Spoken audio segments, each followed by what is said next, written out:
Iran की वजारत खारजा ने खबरदार किया है कि गुज़िश्ता 48 घंटों में अमेरिका की जानिब से जो कुछ भी हुआ है इसके नताइज अच्छे नहीं होंगे। अगर हमारे ऊपर हमले जारी रहे और हमें मजबूर किया गया तो हम बहुत शिद्दत के साथ वापस हमले करने पर मजबूर हो जाएंगे। ईरान दावा कर रहा है कि आबनाए हुर्मुज़ से गुज़िश्ता 24 घंटों में मजीद 25 जहाज़ गुजरे और वो सारे के सारे ईरान की इजाज़त से नए तरीक़ाकार के तहत गुजरे हैं, जबकि अमेरिका जो है वो इसके बरक्स दावा कर रहा है कि नहीं, ईरान का कंट्रोल अब वहाँ पे नहीं है और वो अपनी मर्ज़ी से वहाँ से बहरी जहाज़ गुजर रहे हैं। लेकिन ईरान बाकायदा सबूत भी देता है, खबरें भी चलाता है, वो ये बताता है कि आबनाए हुर्मुज़ के ऊपर अब भी पूरा कंट्रोल ईरान का है। अब नाज़रीन, अब्राहम अकॉर्ड के हवाले से डोनाल्ड ट्रंप ने जो स्टेटमेंट दिया उसका जवाब देने के लिए भी कोई तैयार नहीं है। अभी तक ना शहबाज शरीफ ने उसका जवाब दिया, ना इसहाक डार ने उसका जवाब दिया। ख्वाजा आसिफ ने ज़ाती हैसियत में बोलकर जानबूझ के कि मैं ज़ाती तौर पे ये समझता हूँ, तो ज़ाती हैसियत में जवाब दिया, क्योंकि उनको पता है कि मैंने ऑफिशियल कोई जवाब दे दिया तो मुझे डांट पड़ जाएगी माजी की तरह। पहले भी उनसे ट्वीटें डिलीट करवाई गई हैं ख्वाजा आसिफ से, इसराइल के खिलाफ ट्वीट करके उनको डिलीट करनी पड़ गई, इतने बेचारों के पतले हालात हैं। तो अब वो बेचारे बोल भी नहीं सकते। इसराइल को तस्लीम करने का मामला डोनाल्ड ट्रंप ने उठा के सामने रख दिया कि जनाब इसको तस्लीम करो। तो ना तो फील्ड मार्शल का स्टेटमेंट आया, ना DGISPR का स्टेटमेंट आया, खुल के कोई बात करने के लिए तैयार नहीं है। डोनाल्ड ट्रंप को कोई जवाब देने वाला है ही नहीं। हाँ, इमरान खान था एक वजीर आजम जो डोनाल्ड ट्रंप को जवाब देता था और सीधा जवाब देता था। मौजूदा वजीर आजम तो सिर्फ जूता पॉलिश करते हैं और मौजूदा जो फील्ड मार्शल हैं वो लेकर चले जाते हैं ब्रीफ केस। वो ट्रंप के फेवरेट फील्ड मार्शल बने हुए हैं आजकल। नाज़रीन, अब ये तहरीक तहफ़्फ़ुज़ आईन पाकिस्तान ने इसके ऊपर एक एलामिया जारी कर दिया और उन्होंने कहा जी कि अमरीकी सदर डोनाल्ड ट्रंप की जानिब से मुस्लिम ममालिक से इब्राहीमी मुआहदे पर दस्तखत के लिए मुतालबे को मुकम्मल तौर पे रद्द और उस पर इंतहाई तशवीश का इजहार करते हैं। इस मौका पर अमन मुआहदा को मशरूत करना इस जंग के पीछे इसराइली एजेंडे का वाज़ेह सबूत है। यानी डोनाल्ड ट्रंप ने मशरूत कर दिया ना जी, ये अमन मुआहदा हो रहा है, हम ये अमन मुआहदा कर लेते हैं, तुम लोग ज़रा इब्राहीमी मुआहदे के ऊपर या अब्राहम अकॉर्ड के ऊपर या इसराइल को सादे लफ्ज़ों में तस्लीम कर दो। डोनाल्ड ट्रंप की धमकी आप चेक करें, उनको जो उन्होंने तरीकाकार किया कि हम ईरान के साथ अमन मुआहदा कर लेते हैं, तुम सारे सुकून में आ जाओगे, लेकिन उसके लिए ज़रूरी है कि तुम भी इसराइल को तस्लीम कर दो, जो कई दहाइयों से नहीं किया जा रहा। और उसके लिए डोनाल्ड ट्रंप ने हुक्म जारी कर दिया। तो सऊदी अरब ने तो अभी इनकार किया। सऊदी अरब के इनकार से पाकिस्तान जो है वो फिर फंस जाता है, क्योंकि पाकिस्तान ने तो डोनाल्ड ट्रंप को बड़ी यकीनदानियाँ करवाई हुई हैं। देखिए ना, पाकिस्तानी अवाम की उमंगों के खिलाफ पाकिस्तानी हुकूमत जो है ये जाकर बैठ जाती है इसराइल के साथ बोर्ड ऑफ पीस के अंदर। और उस वक्त जो टाउट है उन्होंने बड़े नारे मारे थे, उन्होंने कहा था जनाब अब तो कश्मीर भी आज़ाद हो जाएगा, अब तो हम इंडिया की ऐसी तैसी कर देंगे, अब तो पाकिस्तान इसका हिस्सा बन गया है। तो मेरा सादा सवाल ये है कि कश्मीर की आज़ादी के लिए बोर्ड ऑफ पीस में आज तक क्या हुआ? फ़लस्तीन में रोज़ाना अभी भी कत्लेआम हो रहा है, आपने उस पर क्या किया? उसके बाद इसराइल ने ईरान पे अटैक कर दिया, लबनान पे अटैक कर दिया, हज़ारों लोग शहीद कर दिए, आपने अब तक क्या किया? आपने कुछ भी नहीं किया। इसका कोई फ़ायदा नहीं हुआ, बल्कि उल्टा उनके मुतालबात बढ़ते चले जा रहे हैं और हुकूमत जो है बिल्कुल चुप करके बैठी हुई है, कोई सवाल जवाब नहीं कर रही, कोई डोनाल्ड ट्रंप को जवाब देने की पोजीशन में नहीं है, इतना हौसला ही किसी के अंदर नहीं है। गुज़िश्ता रात को नाज़रीन जो झड़पें हुई हैं उनके नतीजे में जंगबंदी और अमन मुआहदे की जो कोशिशें हैं उनको नुकसान पहुंचा है। ऐसा लगता है कि कहीं सारी कोशिशों में पानी ना फिर जाए। कुछ डेवलपमेंट्स ऐसी हैं जो अच्छी नहीं है। यानी अगर इस तरह के मामला मज़ीद होते हैं तो फिर आप भूल जाएं कि ये जंगबंदी मुस्तकिल होगी या ईरान और अमेरिका के बीच में कोई मुआहदा हो पाएगा। देखिए, एक तो सुप्रीम लीडर का स्टेटमेंट आया, उन्होंने कहा कि ईरान ने अमेरिका को ऐसा थप्पड़ रसीद किया है कि अमेरिका को अब खित्ते में शरारतों और फौजी अड्डों के क़याम के लिए महफूज पनाहगाह हासिल नहीं होगी। हज के मौके पर अपने पैगाम में आयतुल्लाह मुश्तबा ख़ामनई ने कहा कि अल्लाह अकबर के हथियार ने ईरानी कौम को क़ुव्वत और ताकत अता की है। मुस्तकबिल उम्मत इस्लामिया और नई इस्लामी तहजीब का है। तरक्की और खुशहाली के लिए इस्लामी ममालिक दोस्ती और ताउन को बढ़ाएं।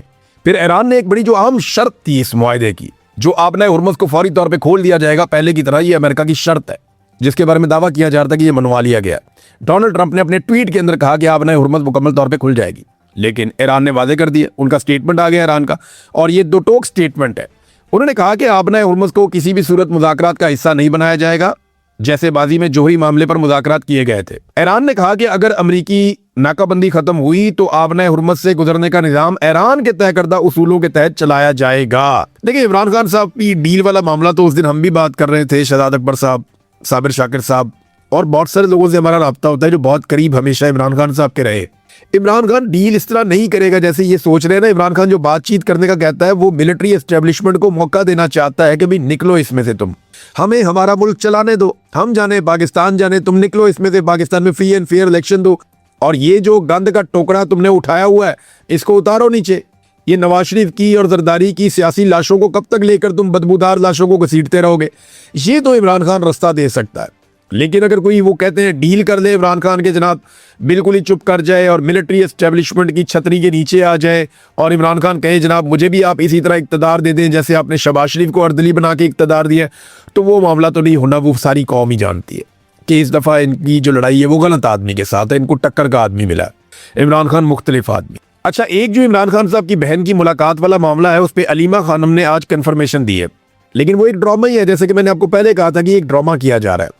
अब अलीमा खानम ने उसकी तस्दीक की। उन्होंने कहा जी मोहसिन नकवी तैयार है कि नौरीन न्याजी को मुलाकात के लिए भेजे, और इनका इरादा ये है कि जब हमारी बहन अंदर जाएगी तो ये कोई ना कोई दो बातें तो बाहर आके इमरान खान की हमें बताएंगी, और जैसे ही ये बातें करेंगी तो उन्होंने एक मंसूबा बनाया हुआ है। एक तो हमारी बहन के साथ ये किसी और अपने आदमी को अंदर भेजेंगे जो इमरान खान साहब के साथ बातचीत करेगा, और ये चाह रहे हैं कि मौके का फ़ायदा उठाएं। और दूसरा फिर ये लंबे अरसे के लिए कम से कम 6 महीने के लिए दोबारा इमरान खान साहब को कैद तन्हाई में डाल देंगे। ये सिर्फ सहूलतकारी हो रही है। इस बात का बहाना बना करके आपने बाहर आकर इमरान खान की बात बताई है या बात की है, अगले 6 महीने के लिए मुलाकात बंद कर देंगे और हम ये कबूल नहीं करेंगे। हम तंग आ गए हैं इस ट्रक की बत्ती से। हम 4 साल से अदालतों में आ रहे हैं। और कादी फायदी साहब के बारे में उन्होंने कहा कि उन्होंने कंफर्म कर दिया कि ये वही करते हैं जो इनको पीछे से ऑर्डर आता है। अच्छा, अब उन्होंने कहा जी हमें इंसाफ की उम्मीद भी नहीं है। कादी फायदी साहब वाला मैं चेक करवा रहा हूँ कि उसने इंटरव्यू कहाँ दिया और क्या किया। मुझे और भी कुछ लोग बता रहे थे, लेकिन कुछ सोर्सेज ये कह रहे हैं कि वो जाली है, कुछ कह रहे हैं जी पता नहीं सही है। उसको चेक करवाया मैंने, अपनी टीम से कहा इसके पीछे पहुंचो, देखो कि ये कोई इंटरव्यू के अंदर हकीकत है या नहीं है, क्योंकि मैंने तो इसको उस तरह से नहीं सुना। कादी फायद ईसा को सुनने को दिल ही नहीं करता है। ऐसी कराहत आती है उसकी आवाज़ से, उसकी शख्सियत से। पाकिस्तान का बेड़ा गर्क कर दिया, नाइंसाफ़ी का इसने बाजार गर्म किया पाकिस्तान के अंदर। नफरत का जो बीज पाकिस्तान में बोया गया है ना, उसमें जो मेन आदमी है वो कादी फायद ईसा उनमें से एक है। एक तो आसिम मुनीर साहब है जिन्होंने पाकिस्तान की फ़ौज और अवाम के बीच में बेशुमार दूरियां पैदा कर दी हैं। एक सिकंदर सुल्तान राजा साहब हैं जिन्होंने पाकिस्तान की अवाम का पूरा मैंडेट चोरी करने में सहूलतकारी की है। और एक जो है कादी फायद ईसा है जिसने इस सारी बर्बादी के अंदर सबसे बड़ा किरदार अदा किया है। तो जनाब कादी फायद ईसा के बारे में लोग बहुत सारी बातें कर रहे हैं। नेक्स्ट वीलॉग में पता चलेगा कि अगर ऐसा हुआ तो क्यों हुआ और क्या हुआ। पाकिस्तान तहरीक इंसाफ से नाज़रीन बल्ले का निशान भी वापस ले लिया गया। ये जो आज़ाद कश्मीर के अंदर एक बल्ले का निशान मिला था पाकिस्तान तहरीक इंसाफ को, लोग बड़े खुश थे कि अब बल्ले के निशान पे वो मोहर लगा सकेंगे। तो मैंने आपको तब भी कहा था कि अभी बहुत कुछ एस्टेब्लिशमेंट के हाथ में है। ये कभी भी हुकूमत नहीं देंगे आज़ाद कश्मीर की पाकिस्तान तहरीक इंसाफ को या इमरान खान को। हाँ, ये हो सकता है कि अगर तहरीक इंसाफ तमाम उन लोगों को टिकट जारी कर दे जो पाकिस्तान की मिलिट्री एस्टेब्लिशमेंट या सेक्टर कमांडर से कम अप्रूवल लेकर आए हों कि जनाब सेक्टर कमांडर साहब ने कह दिया आप हमें टिकट दे दें पाकिस्तान तहरीक इंसाफ का। अगर उन लोगों को टिकट मिल जाते तो फिर बल्ले का निशान रह भी सकता है, लेकिन ऐसा दिखाई नहीं दे रहा। Supreme court Azad Jammu and Kashmir ने पाकिस्तान तहरीक इंसाफ की अबूरी पार्टी रजिस्ट्रेशन यानी बल्ले का इंतखाबी निशान देने का जो हाई कोर्ट का फैसला था 23 जून का, उसे मुअत्तल कर दिया। यानी 23 जून को फैसला आता है, 29 जून को फैसला मुअत्तल हो जाता है। चीफ जस्टिस राजा सईद अकरम खान ने इलेक्शन कमीशन की अपील पर इब्तदाई समाअत के बाद फुल बेंच तश्कील देते हुए केस की मजीद समाअत 2 जुलाई 2026 को मुकर्रर कर दिया। यानी वहाँ पे भी कादी फायद ईसा पार्ट 2 चल रहा है।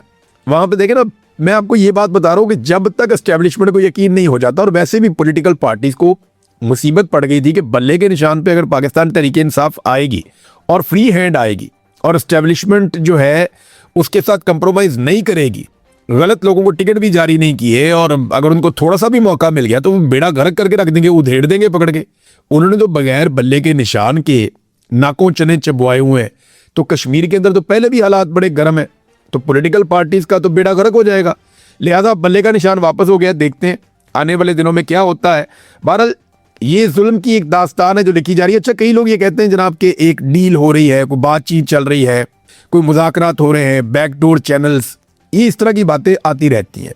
लेकिन मैं हकीकत आपको बताऊं तो इमरान खान इस तरह की कोई डील नहीं करने जा रहा जो मैंने आपको बताया। और दूसरी बात मैं आपको बताऊं कि आसिम मुनीर फील्ड मार्शल कभी भी इमरान खान को नहीं छोड़ेगा। इमरान खान साहब अगर डील नहीं कर रहे हैं तो आसिम मुनीर साहब इमरान खान साहब को नहीं छोड़ रहे हैं, ये बात आप लिख कर रख लें। उसकी वजह यह है कि आसिम मुनीर साहब की एक तरह से मौत वाक़ई हो जाएगी अगर इमरान खान साहब इस तरह बाहर आ जाते हैं बगैर डील के, तो वो ये कभी भी अफोर्ड नहीं कर सकते। सारा कुछ ये किया कराया बर्बाद हो जाएगा, ये इस्तना एक्सटेंशन सारा कुछ बढ़ जाएगा, कोई चीज़ किसी काम की नहीं रहेगी। लिहाजा उन्होंने हर हाल में इमरान खान साहब को जेल के अंदर रखना है, उन्हें बाहर नहीं आने देना इमरान खान साहब को। अच्छा, 3 चीज़ें हैं जिनमें से 2 चीज़ें जब भी इकट्ठी होंगी इमरान खान साहब जेल से बाहर आ जाएंगे। 3 किस्म के दबाव पाकिस्तान की मिलिट्री एस्टेब्लिशमेंट पे होंगे तो इमरान खान साहब जेल से बाहर आ जाएंगे। बगैर दबाव के आसिम मुनीर साहब इमरान खान साहब को नहीं छोड़ने वाले। ये कौन से दबाव है? नंबर 1 मुआशी दबाव, नंबर 2 अवामी दबाव, नंबर 3 बैरूनी दबाव। तो मुआशी दबाव तो लगातार पाकिस्तान की मिलिट्री एस्टेब्लिशमेंट के ऊपर है, ये डंडा तो रोजाना इनके सर पे पड़ता है।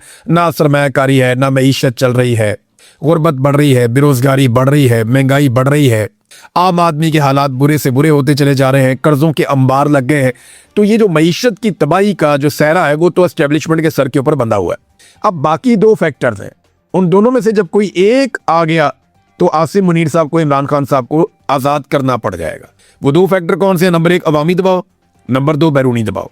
बैरूनी दबाव नहीं आ रहा आपके सामने क्योंकि डोनाल्ड ट्रंप की आशीर्वाद है आसिम मुनीर साहब के साथ, और अंदरूनी अवामी दबाव वो इसलिए इकट्ठा नहीं हो पा रहा कि पाकिस्तान तहरीक इंसाफ कोई अच्छी हिकमत अमली अवाम को नहीं दे पा रही। इमरान खान साहब की बहनों ने कहा कि पार्टी अपना फैसला करे, हम अपना फैसला करेंगे, और अब बहुत मुमकिन है, उनके तेवर ऐसे दिखाई दे रहे हैं कि शायद इमरान खान साहब की फैमिली को बड़ी कॉल दे और उसके ऊपर लोगों को इकट्ठा करके इमरान खान साहब की रिहाई के लिए तहरीक चलाए, या एक नया रोला पाकिस्तान के अंदर पड़ जाए। बहरहाल इसके बगैर आसिम मुनीर साहब इमरान खान साहब को नहीं छोड़ते, ये बात आप मेरी लिख कर रख ले। मैंने आपको एक मरतबा नहीं कई मरतबा कहा। नाज़रीन, आज़ाद कश्मीर के क्योंकि बल्ले के निशान की बात हो रही थी तो आज़ाद कश्मीर में एहतजाज भी चल रहा है, और आफरीन है आज़ाद कश्मीर के लोगों को, ख़ास तौर पे उन ख़वातीन को, हमारी बहनों को जो इतने सारे लोगों को रोज़ाना खाना खिलाती हैं। ये छोटी बात नहीं है, हज़ारों लोग धरनों में बैठे हुए हैं, जगह जगह पे बैठे हुए हैं, पूरा आज़ाद कश्मीर बंद है। इन्होंने कुछ लोगों को उठाकर उनसे कहा कि जनाब ऐलान करो कल तुम बाज़ारों को खोलोगे। वो बेचारों ने ऐलान किया, फिर नहीं खोले बाज़ार। तो लोग बात मानते ही नहीं है सरकार की। वहाँ पे जो मिलिट्री रिजीम है उनकी लोग बात मान ही नहीं रहे।